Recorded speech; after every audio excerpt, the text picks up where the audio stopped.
नमस्कार, सात संदेश से मैं अनिल कौशिक। न्यूज़ अपडेट 7 बजे कार्यक्रम बादरा आसपास में आप सभी दोस्तों का स्वागत है। दोस्तों, कार्यक्रम की शुरुआत हमेशा की तरह मुख्य खबर से करते हैं और आज भी हम बादरा आसपास खबरों की बात करेंगे। दोस्तों, देश प्रदेश की खबरों की मुख्य अपडेट भी आपको बताएंगे। मंडियों के भाव, मौसम के मिजाज की जानकारी भी आपको इस बुलेटिन में देंगे। दोस्तों, यूँ तो बादरा में खास खबरें अनेक होती है। गोकसी की घटना लगातार क्षेत्र में चर्चाओं का विषय बनी हुई है, लेकिन दोस्तों आज शुरुआत करते हैं किसानों की खबर से। और 10वें दिन लगातार डुंगराना गांव में धरना प्रदर्शन किसानों का अनिश्चितकालीन रूप से जारी है। दोस्तों, आखिर फसल बीमा क्लेम को लेकर लगातार धरना प्रदर्शन वर्षों से जो देखा जा रहा है, दोस्तों अगर यही परिणति है इस बीमा क्लेम की, जो बीमा कंपनियां किसानों के बीमा क्लेम को बड़ी संख्या में रोककर या तो कोई घपला या कोई घोटाले को अंजाम देने का प्रयास किया जाता है, या फिर दोस्तों इसमें किसी प्रकार की अधिकारियों की मिली भगत के साथ यहाँ राजनीतिक इस विषय में घुसी हुई है। क्योंकि बड़ी संख्या में अगर देखा जाए तो बादरा में सर्वप्रथम बीमा क्लेम मिलने की खबरें आपने सोशल मीडिया पर भी सुनी होगी। विधायक बलवान पूनिया के मुंह से भी आपने ये खबरें सुनी होगी कि बादरा में राजस्थान में सबसे ज़्यादा बीमा क्लेम हमने दिलाया है। आजकल वो खबरें नहीं आती दोस्तों, आजकल वो चीज़ें नहीं है। उसके बाद में चूरू में भी हमने देखा बहुत बड़ी संख्या में बीमा क्लेम की राशि किसानों को मिली। फिर और कहीं देखा तो वहीं बीमा क्लेम की राशियाँ बम्पर, एक जगह नहीं, दो जगह नहीं, दर्जनों नहीं, सैकड़ों जगह मिली है। तो इसमें क्या किसी नेता या किसी विधायक का श्रेय है? दोस्तों, ये केंद्र सरकार की एक प्रकार से प्रधानमंत्री की योजना है और प्रधानमंत्री द्वारा बीमा क्लेम जो दिया जाता है वो सीधे किसानों के खातों में आता है। तो इसमें अन्य नेताओं का या किसी बिचौलियों की इसमें गुंजाइश कितनी है, इस पर हम बात दोस्तों इसलिए कर रहे हैं क्योंकि बार बार लगातार क्षेत्र में बीमा क्लेम को लेकर धरना लगाना पड़ता है नेताओं को, किसानों का नेतृत्व करते हुए। और बड़ी संख्या में बीमा क्लेम के लिए धरना लगाकर बीमा क्लेम लिया गया और इससे चाहे वो कंपनियां दबाव में आए, प्रशासन उसके ऊपर डंडा रखकर जो है बीमा क्लेम दिलाए, लेकिन ये परिस्थितियां कुछ इसमें सुधार की आवश्यकता है। सरकारों को सोचना होगा, केंद्र सरकार को इसके लिए सोचना होगा। लेकिन वर्तमान में बजरंग सहारण किसान नेता बनते हुए प्रतीत हो रहे हैं और आज उन्होंने अपना जन्म दिवस भी किसानों के बीच में केक के ऊपर किसान लिखकर केक काटा गया और किसानों ने इस अवसर पर दोस्तों गुड़ से बजरंग सहारण को तोला गया और उसी गुड़ को फिर डुंगराना की गौशाला में, मलसीसर की गौशाला में गायों को स्वयं अपने हाथों से बजरंग सहारण ने खिलाया और अपना जन्म दिवस बनाया। और इस जन्म दिवस के अवसर पर संकल्प भी लिया गया कि किसानों को, जो मजदूर वर्ग है, किसानों का एक मजदूर तबका है, उसके लिए सदैव वो संघर्ष करते हुए उनके साथ कंधे से कंधा मिलाकर लड़ेंगे, उनके साथ खड़े रहेंगे, उनकी आवाज़ को बुलंद करेंगे। तो दोस्तों ये संकल्प आज लिया सभी किसान और इस अवसर पर अनेकों किसान आज भी समर्थन देते हुए धरने को देखे गए दोस्तों। और आज जो वक्ता थे और अनेक नए किसान नेता और गांव के एक प्रकार से मुख्य गणमान्य व्यक्तित्व का धरने पर जो समावेश हुआ, उनमें दोस्तों प्रताप बेनीवाल जो कि स्वयं लीडर है, कृपाराम शर्मा पूर्व सरपंच गेहूं भी आज धरने पर पहुंचे, रमेश कुलड़िया छानीबड़ी के, महेंद्र पूनिया अलाइला के और रणजीत कारेला डुंगराना से, लालचंद पालीवाल, रमेश सिहाग, शंकर लाल कुर्डाराम जांगीर भाड़ी से और राकेश कसवा मुंसरी से, वीरेंद्र कुमार, राजपाल फौजी, बलवंत सिंह जनाना, राकेश चौहान मलसीसर से, मनोहर झांझड़िया और रतिराम गोदारा रामसरा से, दिलीप खाती आदि अनेकों किसान दोस्तों धरना पर पहुंचने का सिलसिला लगातार जारी है। और देर शाम को जो जनसभाएं गाँव में करने का सिलसिला है वो भी बजरंग सहारण ने जारी रखा है। तो दोस्तों किसानों के साथ अपना जन्म दिवस मनाते हुए इस युवा किसान नेता ने एक संकेत दिया है, एक मैसेज दिया है पूरी भादरा तहसील के किसानों को कि वो उनके बीच में किसानों के साथ कंधे से कंधा मिलाकर इस क्षेत्र की लड़ाई आगे भी लगातार सदैव के लिए लड़ते रहेंगे। दोस्तों, इसके अलावा हम बात करें अन्य खबरों की तो आज 29 सितंबर को एक मासिक बैठक हुई।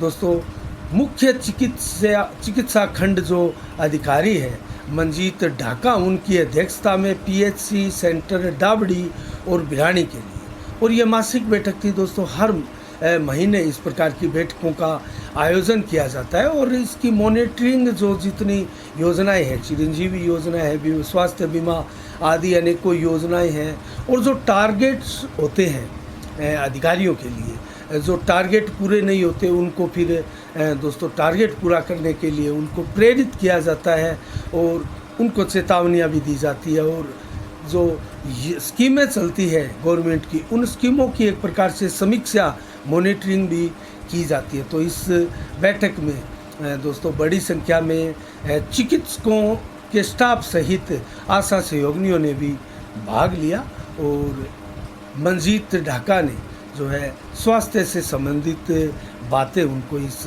बैठक के अंदर बताई। और गोकसी की बात करें तो दोस्तों गोकसी का ऐसा मुद्दा है, लगातार भादरा क्षेत्र में इसकी चर्चाएं रह रहकर गाँव में, कस्बों में, शहर के वार्डों में, गलियों में लगातार होती रहती है, जिसका रीज़न ये है कि पुलिस की कहीं ना कहीं नाकामी इसमें बार बार उजागर होती है। दोस्तों, ये पुलिस की नाकामी माना जाएगा कि अभी तक धारा 144 यहाँ से हट नहीं पाई है, जबकि यहाँ कर्फ्यू भी लग चुका है और इतना माहौल भी एक बार बिगड़ चुका है कि यहाँ भारी पुलिस ज़ाब्ता तैनात करना पड़ा था पूरे भादरा क्षेत्र के लिए। और 2 गांव में चिड़िया गांधी बड़ी में कर्फ्यू लगा था जो 8 दिन तक जारी रहा था। शरणार्थियों को बलपूर्वक खदेड़ा भी गया था, लाठी चार्ज भी किया गया था।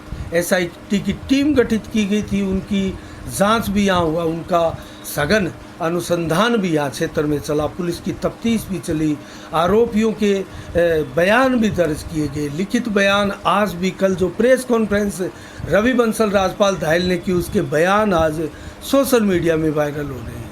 और दोस्तों, जिन बयानों को बेशक वो बयान पुलिस के द्वारा एक्ट के तहत लिखे जाते हैं, लेकिन क्या वो बयान अगर सही है तो दोस्तों कहीं ना कहीं जो एफआईआर लगी है भिरानी पुलिस की तरफ से, वो एफआईआर का क्या औचित्य है, क्योंकि बयान अपने आप में गोकसी की घटना की पुष्टि करते हुए प्रतीत होते हैं, जो कि सारी भादरा तहसील में इस वक्त वो वायरल हो रहे हैं।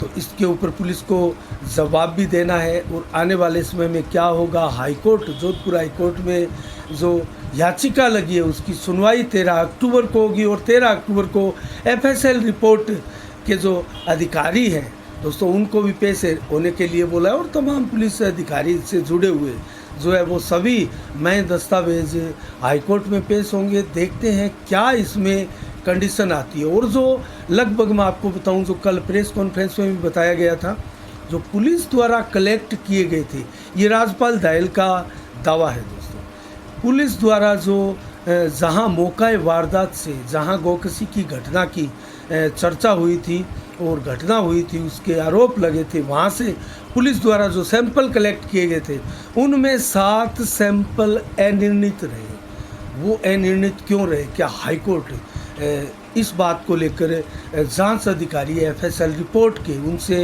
ये पूछताछ होगी, उनसे पूछा जाएगा कि अनिर्णित का मतलब क्या है, वो डाउटफुल कैसे है, क्यों उनमें पुष्टि नहीं हुई और क्यों एक एफएसएल रिपोर्ट की पुष्टि हुई है और कुछ असफल हुए हैं, वो क्यों हुए हैं। तो इसका जवाब पुलिस से भी लिया जाएगा।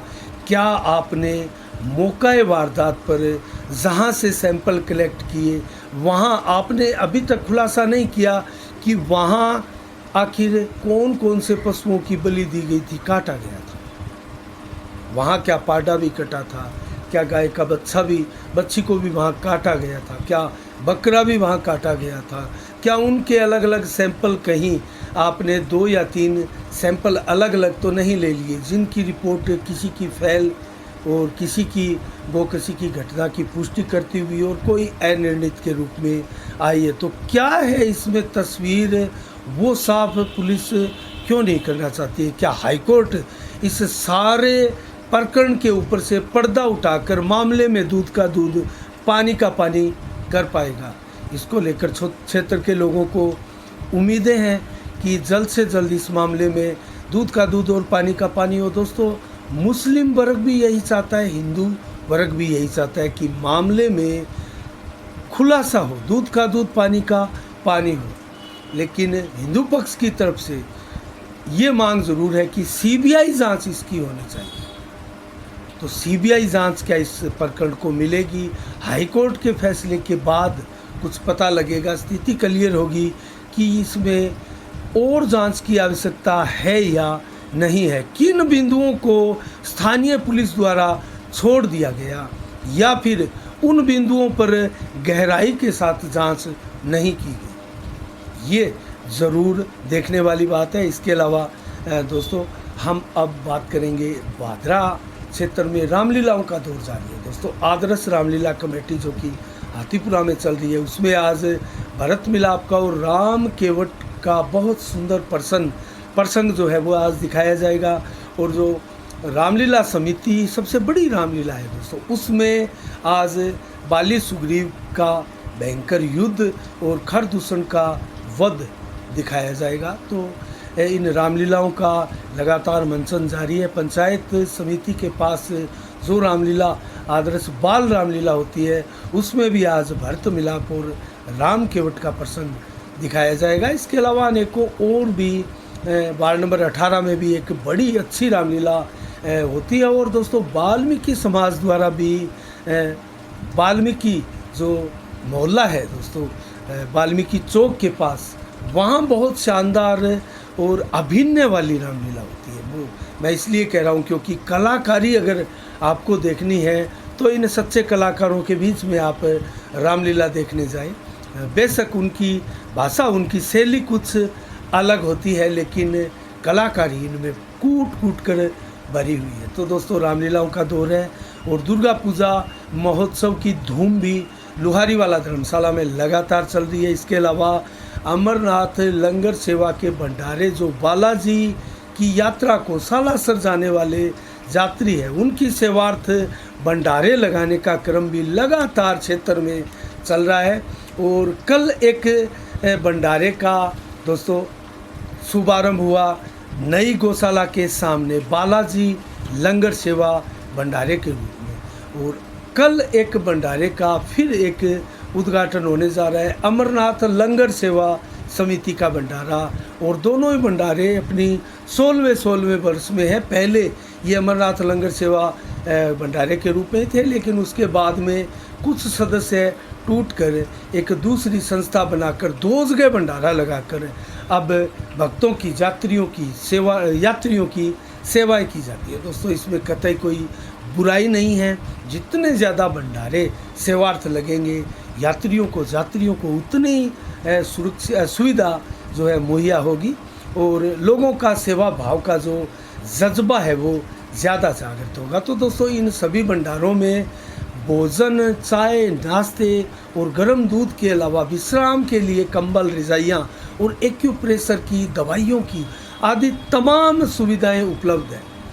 और इसमें मुख्य रूप से जो सुशील गुप्ता है भामासा दोस्तों, वो उद्घाटन करेंगे इन भंडारों का। और इसमें अन्य अतिथियों में मांगीलाल गोयल भी इसमें शामिल रहेंगे। अनेकों और भी अतिथि इन भंडारों की शोभाएं बनते हैं। और दोस्तों, हर वक्त, हर साल, हर समय अपना सहयोग इन भंडारों में लगातार जारी रखते हैं। इसके अलावा दोस्तों, हम बात करें अब कांग्रेस अध्यक्ष पद की दौड़ को लेकर, तो कांग्रेस में घमासान मचा हुआ है। चाहे वो प्रदेश स्तर पर आप देखें या केंद्र स्तर पर देखें दोस्तों, राष्ट्रीय अध्यक्ष का चुनाव होना है। और आज एक चीज़ क्लियर हुई, अशोक गहलोत और सोनिया गांधी की मुलाकात आज हुई। कल भी मुलाकात होनी थी, सोनिया गांधी से समय नहीं मिल पाया अशोक गहलोत को। और बार बार ये कहा जा रहा था कि अशोक गहलोत पर अनुशासनात्मक कार्रवाई के लिए जो है डंडा पार्टी का आला कमान का पड़ सकता है और कोई भी एक्शन लिया जा सकता है। और 3-4 नेता और थे जिनको कारण बताओ नोटिस जारी किया गया है और उनसे 7 दिन के लिए समय भी उनसे जवाब भी मांगा गया है। लेकिन आज अशोक गहलोत को दोस्तों पहले ही अजय माकन ने क्लीन चिट दे दी थी, क्योंकि वो पर्यवेक्षक बनकर आए थे। उन्हीं की रिपोर्ट, जो 9 पन्नों की रिपोर्ट थी, सोनिया गांधी को सौंपी गई थी अनुशासनहीनता की, किस प्रकार पर्यवेक्षकों के पास नहीं आकर विधायकों ने अलग से, जो गहलोत के समर्थक विधायक थे, अलग से मीटिंग करके शांति धारीवाल के नेतृत्व में और एक प्रस्ताव पारित किया और 3 जो शर्तें हैं वो रखी गई। पर्यवेक्षकों के पास हमें नहीं जाना है, अशोक गहलोत सीएम बने रहें और गद्दार शब्द का उपयोग करते हुए सचिन पायलट को सीएम ना बनाने की घोषणा की और 19 अक्टूबर को राजस्थान के सीएम की घोषणा करने की मांग रखी गई। तो इस प्रकार की तानाशाही मांगे रखी गई, जिनको अजय माकन ने एक सिरे से खारिज किया और उसके बाद में 9 पन्नों की लिखित रिपोर्ट सोनिया गांधी को सौंपी गई और आला कमान इसको लेकर नाराज भी हुआ और तलब भी किया गया मुख्यमंत्री अशोक गहलोत को और सचिन पायलट को। तो आज सचिन पायलट भी अशोक गहलोत के बाद में सोनिया गांधी से मिले, आखिर क्या होगा राजस्थान का। लेकिन बाहर निकलते ही अशोक गहलोत बोले कि मैंने माफ़ी मांग ली है सोनिया गांधी से, जो अनुशासनहीनता हुई थी वो जानबूझ के मैंने नहीं की थी और हमारे विधायक थे, एक लाइन का प्रस्ताव उन्होंने पास किया, मेरी उसमें कोई मंशा नहीं थी, हमारा किसी प्रकार से अनुशासनहीनता करने का कोई इरादा नहीं था और सारे प्रकरण के लिए मैं जिम्मेवारी लेते हुए माफ़ी मांगता हूँ आपसे और अध्यक्ष पद का चुनाव मैं नहीं लड़ूंगा, कांग्रेस के राष्ट्रीय अध्यक्ष पद का, ये भी खुलासा किया और ये भी कहा कि अब मैं राजस्थान का सीएम रहूँगा या नहीं रहूँगा, ये फैसला अब पार्टी आला कमान सोनिया गांधी के हाथ में है, वो करेगी। उसके बाद में पायलट को आज समय दिया गया, वो भी मिले, निकल कर बात सामने नहीं आई कि आखिर क्या होने वाला है। लेकिन ये तय सूत्रों से मिली जानकारी के अनुसार दोस्तों 2 या 3 दिन में राजस्थान के सीएम पद का भाग्य का फैसला हो सकता है और प्रदेश अध्यक्ष पद पर भी संभवतः तब्दीली हो सकती है राजस्थान में। तो यहाँ कुछ शांति और सामंजस्य के लिए कुछ नेताओं को इस प्रकार के प्रलोभन अध्यक्ष पद के आदि के भी दिए जा सकते हैं। सचिन पायलट को भी अध्यक्ष बनाया जा सकता है, लेकिन गहलोत सीएम बने रह सकते हैं। ये अटकलें और संभावनाएं हमारे पास आई है। तो दोस्तों 24 से 30 सितंबर तक नामांकन की प्रक्रिया थी, आज 29 सितंबर है, मात्र कल का समय बचा है। अभी तक एक भी नामांकन अध्यक्ष पद के लिए नहीं आया दोस्तों। शशि थरूर ने ज़रूर ये कहा है कि कल 12:15 बजे अंतिम दिन वो नामांकन भरेंगे और दिग्विजय सिंह ने भी यही कहा है कि मैं भी कल अंतिम दिन नामांकन भरूंगा। और आज देर शाम को, अभी थोड़ी देर पहले मल्लिकार्जुन खड़गे ने भी घोषणा कर दी है कि मैं भी अध्यक्ष पद के लिए नामांकन भरूंगा। तो ये 3 नाम सामने आ रहे हैं। अगर तीनों ही नामांकन भरते हैं तो नामांकन वापस लेने की जो अंतिम डेट है वो 8 अक्टूबर है, अर्थात 8 दिन बचेंगे इन तीनों उम्मीदवारों के पास अपना नाम वापस लेने के लिए। और मान मनोहार पार्टी की बैठकें, दबाव, प्रेशर, ये सारी चीज़ें इन 8 दिनों में देखी जाएगी कांग्रेस का नया अध्यक्ष चुनने को लेकर। उसके बाद में अगर एक से अधिक नाम रहते हैं तो 17 अक्टूबर को वोटिंग होगी, चुनाव होगा। अन्यथा अगर एक ही नाम रहता है तो फिर निर्विरोध रूप से अध्यक्ष चुन लिया जाएगा। तो क्या देखने वाली बात यह है कि राहुल गांधी भी कल अपना नामांकन भरेंगे, जैसी कि अटकलें थी, बार बार नेताओं ने मान मनोहार भी की। और राहुल गांधी अगर नामांकन भरते हैं तो क्या ये सारे के सारे नामांकन 8 से पहले उठ जाएंगे? इन सारे प्रकरण से पर्दा दोस्तों 8 अक्टूबर को ही उठेगा। लेकिन कल पता ये लग जाएगा कि कौन कौन अध्यक्ष की दौड़ में खड़ा होने के लिए, चुनाव लड़ने के लिए मनसा रखता है। और अशोक गहलोत क्लियर है, वो कह चुके हैं मैं चुनाव नहीं लड़ूंगा।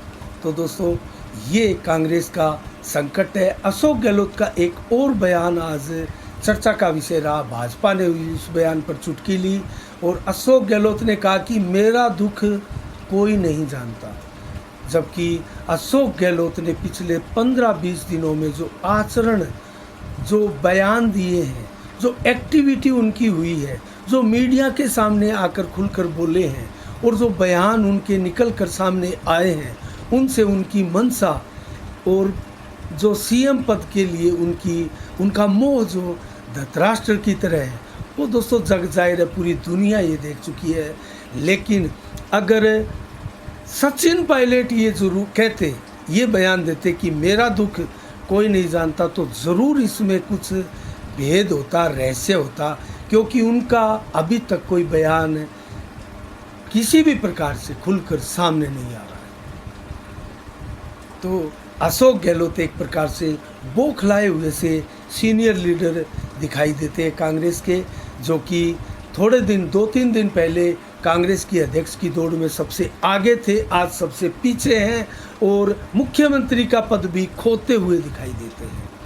तो क्या होगा राजस्थान का भविष्य, क्या होगा कांग्रेस का भविष्य, ये हमारी नज़रें बनी रहेगी। इसके अलावा जिज्ञासरी बड़ी में दोस्तों कल गुसाई जी महाराज के डेरे में एक शुक्ल पक्ष की पंचमी के अवसर पर जो हर वर्ष जागरण होता है, वो एक जागरण का आयोजन किया जाएगा और तारानगर की भजन गायक पार्टी इसमें भाग लेगी। महावीर प्रसाद यादव और प्रकाश स्वामी हनुमान प्रसाद वर्मा ये जागरण पार्टी है। आनंद गिरि जी महाराज ने बड़ी संख्या में सभी धर्म प्रेमियों से इसमें शामिल होने की अपील की है। इसके अलावा दोस्तों हम चर्चा करें आज एक और खबर की, तो कल 28 सितंबर को देर शाम को भगत सिंह की जयंती के अवसर पर खचवाड़ा गांव में दोस्तों एक नाटक का मंचन किया गया। पहले बहुत बड़ी संख्या में नाटकों का मंचन होता था और रामलीलाओं में भी अंतिम दिन नाटकों का मंचन होता था। राजा हरिश्चंद्र के नाटक या कोई और अन्य सुप्रसिद्ध राजा जो हमारे पुराणों में, जो हमारी कथाओं में और जो हमारे शास्त्रों में उन राजाओं की महान कीर्ति के बारे में हमने कथा कहानियों में सुना है, उन राजाओं के ऊपर नाटकों का मंचन होता था। देशभक्ति विषयों पर नाटकों का मंचन होता था, लेकिन आजकल उनका दौर बहुत कम है।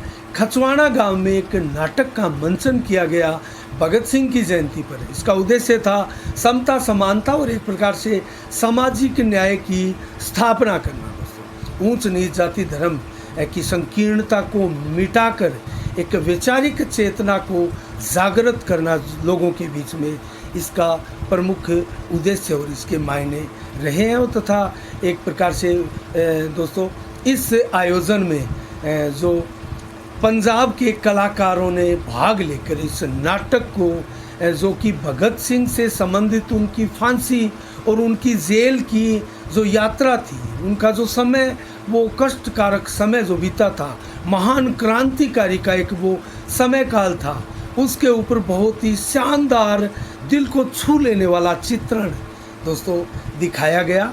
और गांव के लोगों ने बड़ी संख्या में भीड़ के रूप में इसका आनंद भी लिया। और अमर सिंह चौहान और राम मूर्ति स्वामी, मंजू गोदारा, शिषपाल आर्य, इन्होंने इस अवसर पर वक्तागण थे। इन्होंने प्रकाश डाला भगत सिंह जी की जयंती पर, उनके जीवन पर। इसके अलावा बलवान फगेड़िया, सरवण सारण और मोनू तंवर, संदीप फगेड़िया आदि ये इकट्ठे रहे इस कार्यक्रम में। अतिथि के रूप में ग्राम विकास कमेटी के रूप में खचवाड़ा के कार्यकर्ता भी मौजूद थे और दीवान सारण सुरेंद्र बेनीवाल के अलावा रमेश सारण, बंता सिंह, अमित जांगड़, पवन, अंकित कुमार आदि शामिल रहे। और सीताराम जांदू जो मुख्य आयोजक थे दोस्तों, सभी अतिथियों का प्रतीक चिन्ह देकर सम्मान इन्होंने किया और ये प्रमुख आयोजन इस कार्यक्रम के रहे। इसके अलावा दोस्तों हम बात करें आज मंडियों के भाव और मौसम के मिजाज की, तो आज के 7 बजे के कार्यक्रम में इतना ही। अब मंडियों के भाव मैं आपको बताऊं नौर से, तो दोस्तों नरमा 8451 रुपये प्रति कुंटल रहा। नोहर में मोट 5700 रुपये, ग्वार के भाव 4705 रुपये, चना 4600, सरसों 5725, गेहूं के भाव रुपये, जबकि जौ के भाव 2486, बाजरी 1845 रुपये प्रति कुंटल बिकी है नौर में। फतेहाबाद मंडी में नरमा 8585 रुपये प्रति कुंटल, कपास 8000 रुपये प्रति कुंटल बिकी है। राउतसर मंडी में मोट 5613, ग्वार 4700, मूंग 6570, गेहूँ 2250 रुपये और नरमा बिका है 8400 रुपये प्रति कुंटल। संगरिया मंडी में सरसों 5685, नरमा 8367, भट्टू मंडी में गेहूँ 2250, ग्वार 4400, नरमा 8765, मूंगफली के भाव 5660 रुपये प्रति कुंटल रहे। और हनुमानगढ़ मंडी में नरमा 8346, सादुलपुर मंडी में ग्वार के भाव 4890, चना के भाव 4675, मूंग के भाव 6950, मोट के भाव 5600 और गेहूं के भाव 2300 रुपये प्रति कुंटल रहे। और इसके अलावा बाजरा 1850, सरसों 5700 रुपये प्रति कुंटल। हरियाणा की सरसा मंडी में नरमा बिका है दोस्तों 8686 रुपये प्रति कुंटल, कपास 1115, गेहूं बिका है 2245। एलनाबाद मंडी आज की अंतिम मंडी में भाव रहे नरमा के 8550, सरसों के भाव 5790, ग्वार के भाव 4500, चना के भाव 4421, जबकि गेहूं के भाव 2200, बाजरा के भाव 1746, मूंग के भाव 6900। अरंडी बिकी है आज मैक्सिमम 6500 रुपये प्रति कुंटल। तो ये रहे मंडियों के भाव। और आज 29 सितंबर को 1977 को भारत बांग्लादेश में जो गंगा नदी का जल है उसके बंटवारे को लेकर एक संधि हुई थी, महत्वपूर्ण संधि, जो कि अनवरत अभी भी जारी है। और आज के दिन विश्व हृदय दिवस के रूप में मनाया जाता है, जिसकी शुरुआत 2000 से हुई, लेकिन इसको 29 तारीख को आज ही के दिन मनाने की जो शुरुआत है वो 2014 में हुई। इसके अलावा आज 29 सितंबर को मौसम का मिजाज आपको बताए तो 33 से 35 डिग्री टेम्परेचर आज दिन भर रहा। 7 से 11 किलोमीटर की रफ्तार से हवाएं चली। 23% बादल छाए रहे दिन में, और रात्रि को भी मात्र 10-15% बादल छाए रहेंगे, मौसम साफ रहेगा। और 30 से 33 डिग्री टेम्परेचर देर रात्रि 12 बजे तक रहेगा। 7 से 11 किलोमीटर की रफ्तार से आज रात्रि को हवा भी चलने वाली है। 30 सितंबर को कल कैसा रहेगा मौसम का मिजाज? 26 से 33 डिग्री सुबह, 35 से 36 डिग्री मैक्सिमम टेम्परेचर कल रहेगा दोपहर को, 30 से 34 डिग्री देर शाम को रहेगा, जबकि 7 से 18 किलोमीटर की रफ्तार से हवाएं चलेगी सामान्य रूप से। और सुबह 15 से 20% बादल छाए रहेंगे, दोपहर को 10% बादल, देर शाम को मात्र 3-4% ही बादल छाए रहेंगे, मौसम बिल्कुल साफ रहेगा। रात्रि को भी मात्र 10% बादल छाए रहेंगे, मौसम साफ रहेगा। और 27 से 29 डिग्री टेम्परेचर देर शाम को रात्रि 12 बजे तक कल भी रहेगा। और 4 से 11 किलोमीटर की रफ्तार से हवाएं चलेंगी। तो बरसात की अब कोई संभावनाएं बिल्कुल नहीं है, और मौसम बिल्कुल साफ होगा। ठंड सुबह शाम की अब होने लगी है, धार्मिक आयोजनों की भरमार है। आज के शाम के 7 बजे में दोस्तों इतना ही। कल ठीक शाम 7 बजे फिर आपसे रूबरू होंगे नई खबरों के साथ, नई समीक्षा के साथ। तब तक के लिए आप अपना बहुत बहुत ख्याल रखिएगा। मुझे दीजिएगा इजाज़त। साफ संदेश से मैं अनिल कौशिक, नमस्कार। जय भारत, जय जय राजस्थान।